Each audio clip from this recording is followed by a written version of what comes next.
Karl Marx coined the phrase, history repeats itself. Historians believe there's validity to this statement and have over time pointed out eerily similar circumstances to different periods of history that look very similar to earlier times and events. What we're seeing today taking place in America is the marks of a transition back to a period in time when my grandparents had to deal with separate water fountains, being discriminated against and not allowed to go to certain restaurants, not allowed to live in certain communities.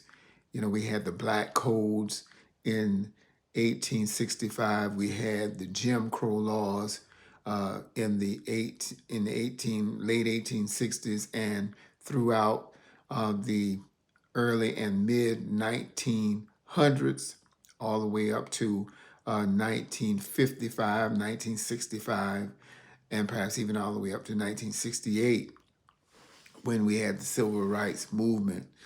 And during that period, we, as Black people, were limited in what type of jobs we could hold, what type of positions we could uh, uh, arise to on those jobs.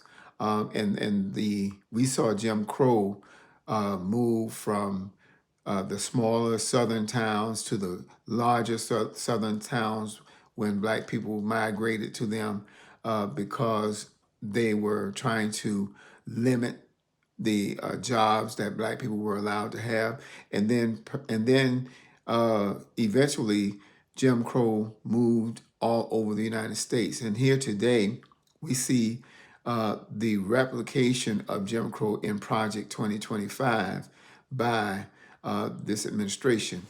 What I'm afraid of is that my grandchildren who live in America today will live in the world that my grandparents lived in America. It's an undaunting and an unsettling thought.